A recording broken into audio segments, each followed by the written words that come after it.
क्या आपने कभी किसी को देखा है जो बात बात पे शक करता हो, या कोई कुछ भी बात करे उन्हें बस लगता है कि सब उन्हीं की बात कर रहे हैं, उन्हीं के अगेंस्ट बात कर रहे हैं, प्लानिंग कर रहे हैं या साजिश रच रहे हैं, और हर वक्त यही चलता है उनके दिमाग में।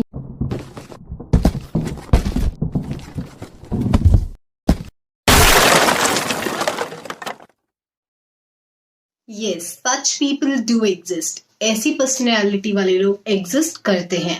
And to know more about this kind of personality वाले लोग, let's get started. Hello, wonderful and good people out there. Hope you all are doing well. I welcome you all once again to our channel that is Mastering the Mind with Jyotsna Rathod. आज के video में जो हम पढ़ने वाले हैं that is cluster A personality disorder का पहला personality disorder that is paranoid personality disorder. तो पैरानॉइड नाम से ही हमें पता लग रहा है शक करना.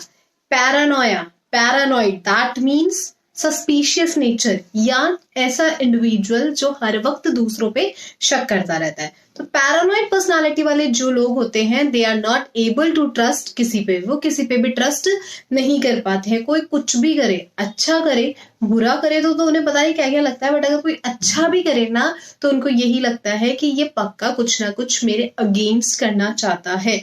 वो किसी पे भी ट्रस्ट नहीं कर पाते हैं, सबको शक की नजरों से देखते हैं, और इस हैबिट की वजह से ही, इस शक की वजह से ही उनके कोई भी रिलेशनशिप अच्छे से नहीं बन पाते हैं. उनकी लाइफ डिस्टर्ब्ड ही चलती है. बट स्टिल इन सब के बावजूद भी उस पर्सनालिटी डिसऑर्डर वाले लोगों को क्या लगता है, एवरीथिंग इज नॉर्मल, सब सही है, मैं अपने जगह सही हूं, मैं सही सोच रहा हूं कि सामने वाला है ही ऐसा. हम पैरानॉइड पर्सनालिटी डिसऑर्डर्स वाले नॉर्मल कुछ लोगों की बात करें, जैसे घर के बाहर मटका लटका देना, जूता लटका देना कि कहीं नजर तो नहीं लग जाएगी, किसी ने मेरे घर पे काला जादू तो नहीं करवा दिया है, या बार बार नजर उतारेंगे. ये सारे एग्जाम्पल्स आते हैं पैरानॉइड पर्सनालिटी डिसऑर्डर की वजह से. अपने शक की वजह से वो कोई ना कोई ऐसी चीजें करते रहते हैं ताकि उनको सेटिस्फेक्शन मिलता रहे. उनको हमेशा ये लगता रहेगा कि कुछ गलत करवा दिया, किसी ने काला जादू करवा दिया, कहीं नजर तो नहीं लग गई. तो ये सब चीजें करने के लिए वो सारे कंपनसेटिव मैकेनिज्म्स यूज करते रहते हैं. मेड आती है, कोई सर्वेंट आ रहा है, उसने चोरी तो नहीं कर ली, उसने ये तो नहीं कर दिया, ये कहीं मेरे खिलाफ साजिश तो नहीं कर रहा है. ये सारे एग्जाम्पल्स आते हैं पैरानॉइड पर्सनालिटी डिसऑर्डर वाले लोगों के. कंटिन्यूअसली उनके दिमाग में ऐसे थॉट्स आते रहते हैं, लोगों के अगेंस्ट वो ऐसा सोचते रहते हैं. आइडियाज ऑफ रेफरेंस या आइडिया ऑफ रेफरेंस जो हम कहते हैं वो इसमें प्रेजेंट होता है. सीवियर नहीं होता है बट स्टिल प्रेजेंट होता है. उनको आइडिया ऑफ रेफरेंस आता है कि वो मेरे खिलाफ प्लानिंग कर रहे हैं, दो लोग बात कर रहे हैं तो वो मेरे बारे में ही बात कर रहे हैं और मेरे अगेंस्ट प्लानिंग प्लॉटिंग कर रहे हैं. ये सब उनके दिमाग में चलता रहता है. डिल्यूजन की हम बात करें ना, तो डिल्यूजन में क्या होता है, फिक्स्ड फर्म बिलीफ होता है कि पेशेंट ने जो सोच लिया वो सही है. यहाँ पे भी इनको बहुत स्ट्रॉन्ग बिलीफ्स आते हैं लोगों के खिलाफ. लोगों के शक, जो शक होता है, इनमें शक का कीड़ा होता है, वो बहुत स्ट्रॉन्ग होता है. बट डिल्यूजन जितना स्ट्रॉन्ग नहीं होता है. अगर कोई इनको अच्छी तरह से समझाए तो हो सकता है कभी कभी ये मान भी जाए, but most of the cases में ये भी हो सकता है कि ये नहीं माने. बट स्टिल हम इसको डिल्यूजन नहीं कहते हैं, क्योंकि इनका जो शक होता है या इनके जो थॉट्स होते हैं वो डिल्यूजन जितने स्ट्रॉन्ग नहीं होते हैं. अब पैरानॉइड पर्सनालिटी डिसऑर्डर्स को डायग्नोज करने के लिए कुछ क्राइटेरियाज दिए गए हैं. 6 या 7 क्राइटेरियाज है जो दिए गए हैं. अगर उन क्राइटेरियाज में से 4 या 5 भी प्रेजेंट है तो ही और she is diagnosed as paranoid personality disorder. ठीक है. उन क्राइटेरियाज में से अगर उस इंडिविजुअल के अंदर इवैल्यूएशन करते टाइम 4 या 5 क्राइटेरिया प्रेजेंट होते हैं तो ही और she is suffering from paranoid personality disorder. तो देखते हैं हम वो कौन कौन से क्राइटेरियाज है वन बाय वन.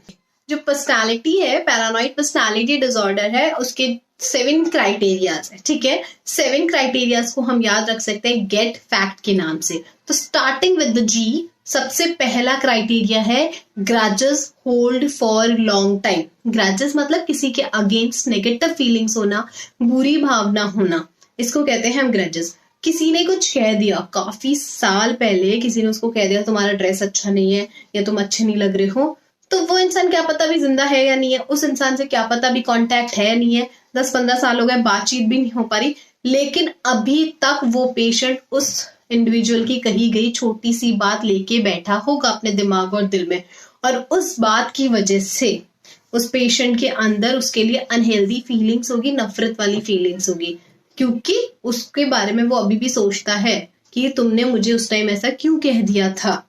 तो पहला क्राइटेरिया क्या हो गया, ग्रजेस जो होते हैं वो आसानी से छोड़ नहीं सकता। किसी ने कुछ भी कह दिया तो वो आसानी से भूल नहीं पाता है, बहुत समय तक अपने दिल और दिमाग में उस बात को लेके बैठा रहेगा। डजेंट मैटर कि वो छोटी सी बात थी या बहुत बड़ी बात थी, वो बस अपने दिमाग में लेके बैठा रहेगा। सेकेंड फैक्ट आता है ई, या सेकेंड क्राइटेरिया आता है E for exploitation and suspiciousness without a sufficient basis or proof. लोगों को फालतू में एक्सप्लॉइट करते रहेंगे कि तू मेरे खिलाफ प्लानिंग कर रहा है, तू मेरे खिलाफ साजिश कर रहा है, जबकि उसका कोई बेस नहीं होता है, कोई प्रूफ नहीं होता है। जैसे ऑफिस में वर्क कर रहे हैं, किसी ने गलती से आज बॉस ने उसको डांट दिया तो पक्का इन सब कलीग्स ने मेरे खिलाफ मिलके कोई कॉन्स्पिरेसी की है, साजिश की है, तब ही बॉस ने मुझे डांटा है, ये सब मेरे को हटाने की प्लानिंग कर रहे हैं। मतलब बिना प्रूफ के ऐसे शक वाले विचार किसी के अगेंस्ट भी उस पेशेंट में आते रहेंगे। This is the second criteria, that is बिना किसी प्रूफ के, बिना किसी बेसिस के वो किसी पे भी शक करता रहता है। थर्ड है टी, GET। तो T stands for trustworthiness of others is doubted. दूसरों की लॉयलिटीज, दूसरों के ट्रस्टवर्दीनेस को हमेशा डाउट करता रहेगा। इवन फ्रेंड्स हो गए, फैमिली मेंबर्स हो गए, रिलेटिव्स हो गए, क्लोज पर्सन हो गए, उनमें भी किसी पे भी विश्वास नहीं करता है, उन सब पे भी शक करता है। फॉर एग्जाम्पल, अगर उसने भाई ने भी कह दिया चल तुझे आज आइसक्रीम खिला के लाता हूँ, क्यों ये मुझे आइसक्रीम क्यों खिला के लाएगा, पक्का ये चाहता है कुछ, पक्का उस आइसक्रीम में मुझे मिला के कुछ खिला देगा।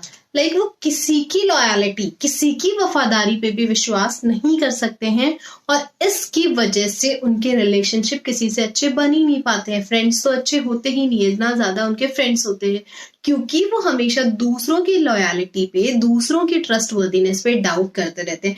किसी ने कह दिया चल आज मैं तेरी हेल्प कर देता हूँ, तो क्यों ये मेरी हेल्प क्यों करना चाहता है, पक्का ये कुछ प्लानिंग कर रहा है, पक्का ये इस हेल्प का बदला लेगा। तो इस तरह के विचार उनके दिमाग में कंटिन्यूअसली कॉन्स्टेंट थॉट्स ऐसे आते रहते हैं।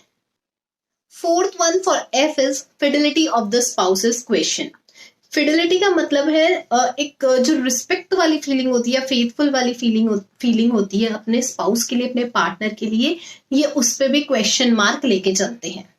ये मोस्ट कॉमन सिम्टम है जो हमें पैरानॉइड पर्सनालिटी डिसऑर्डर्स में देखने को मिलता है। ये हर वक्त अपने पार्टनर के ट्रस्टवर्दीनेस को, लॉयलिटी को क्वेश्चन करते रहते हैं, चाहे मेन हो चाहे वुमेन हो। हस्बैंड है तो अपने वाइफ पे क्वेश्चन करता रहेगा, डाउट करता रहेगा। अगर वाइफ इस पर्सनालिटी डिसऑर्डर से सफर कर रही है तो she will continue doubting her husband, ठीक है। अब इसमें क्या होता है कि गलती से किसी को फोन लगाया, फॉर एग्जाम्पल हम हस्बैंड लेके चलते हैं कि हस्बैंड है that who is suffering from paranoid personality disorder, उसने अपनी वाइफ को फोन लगाया, गलती से उसकी वाइफ का फोन बिजी आ गया। कुछ केसेस में हम मान सकते हैं कि ऐसे चीटिंग वाले केसेस भी होते हैं, बट हमेशा नहीं होते, ठीक है। We have to trust, being a human being, being a social animal, हमें ट्रस्ट करना भी पड़ता है। उसने कॉल लगाया, उसकी वाइफ का कॉल गलती से बिजी आ गया, उन कुछ सेकेंड्स में उसके अंदर 100 थॉट्स आ जाएंगे। पक्का किसी और से बात कर रही होगी, पक्का किसी और को बुलाया होगा इसने, पक्का किसी और के साथ बाहर गई होगी। एंडलेस थॉट्स उसके दिमाग में चलते रहते हैं, ठीक है। गलती से कोई लेट आ गया, हस्बैंड लेट आ गया, तो वाइफ अगर पैरानॉइड पर्सनालिटी डिसऑर्डर है तो क्या सोचती रहेगी, पक्का ये कहीं गया होगा, पक्का ये मुझे धोखा दे रहा है। ऐसे शक वाले थॉट्स उनके अंदर आते रहते हैं, जिसकी वजह से उनके मैरिटल रिलेशनशिप्स भी अच्छे से वर्क नहीं कर पाते हैं। तो this is the fidelity of the spouses question in paranoid personality disorder. और ये बहुत मोस्ट कॉमन डाउट है जो हमें पैरानॉइड पर्सनालिटी वाले लोगों में देखने को मिलता है। Next, A for attacks on the character are proceed. किसी ने कुछ कह दिया तो कांस्टेंट क्या सोचते रहेंगे, ये इसलिए ऐसा बोल रहा है क्योंकि ये मेरा कैरेक्टर खराब करना चाहता है, ये मेरे पीठ पीछे बातें करके मेरी रेपुटेशन खराब करना चाहता है। हर वक्त उनको ये शक रहता है, यहाँ पे पैरानोया रहता है कि ये मेरी रेपुटेशन खराब करना चाहता है, ये मेरा कैरेक्टर खराब करना चाहता है, ये लोगों के सामने मेरी इमेज को खराब करना चाहता है। Next 6, seen, confides in others rarely. ठीक है, बहुत रिलेक्टेंटली ये बिहेव करते हैं अपनी दिल की बात किसी के साथ शेयर करने के लिए. रिलेक्टेंट का मतलब होता है अनविलिंग. ये झिझकते हैं अपनी दिल की बात किसी को कहने में, कि अंदर जो भी चल रहा होगा ना किसी को बताते नहीं है, क्योंकि इनके दिमाग में क्या थॉट रहता है, अगर मैंने मेरे दिल की बात इसको बता दी तो ये पूरे में फैला देगा, या अपने फायदे के लिए यूज कर लेगा, या किसी और को बता देगा, मेरे दिल की बात अपने फायदे के लिए यूज कर लेगा, मेरे खिलाफ यूज कर लेगा. तो ऐसे शक की वजह से ये बहुत रिलेक्टेंट होते हैं दूसरों के साथ मिंगल होने में, दूसरों के साथ अपनी बातें शेयर नहीं करते हैं. तो this is known as confide in others. बहुत कम लोगों से मिलजुल के रहते हैं. आई अग्री, कई बार ऐसा होता है कि हम किसी को बताते हैं, वो हमारी बात दूसरों को बता देते हैं, ट्रस्ट हम नहीं कर पाते. But being a human being, being a social animal या सोशल बीइंग, हम जिस सोसाइटी में रहते हैं, हमें चाहिए कि हम किसी की बात शेयर करें अगर हम एक पीसफुल लाइफ जीना चाहते हैं, क्योंकि शेयरिंग भी बहुत इंपॉर्टेंट होता है, ट्रस्टिंग भी बहुत इंपॉर्टेंट होता है. तो ये सब चीजें होने के बावजूद भी हमें ट्रस्ट करना पड़ता है.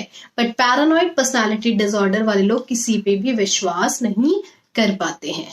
7th क्राइटेरिया है threatening meanings red into the events. किसी ने कुछ छोटी सी बात बोल दी, तेरी साड़ी अच्छी नहीं लग रही है, या तेरा पर्स अच्छा है, तो क्या सोचेगा, ये मुझे मटेरियलिस्टिक प्रूफ करना चाहता है, खुद ही पूरी स्टोरी बना लेंगे. मतलब एक छोटे से सेंटेंस पे वो पूरी कहानी, पूरी स्टोरी फ्रेम कर सकते हैं, इतनी गहराई में जाके इतनी नेगेटिव स्टोरी फ्रेम कर सकते हैं, और यहाँ तक उस स्टोरी पे एक्शन लेने को भी तैयार हो जाते हैं कि उसने ऐसा कहा, उसने ऐसा इसलिए कहा, मुझे मारना चाहता है, ये करना चाहता है, वो करना चाहता है, और उस पे वो एक्शन लेने के लिए भी तैयार हो जाते हैं कि ये कहीं मुझे मार नहीं दे तो मैं पहले ही इसको मार देता हूँ, अगर बहुत सीवियर कंडीशन में पेशेंट पहुंच गया है तो.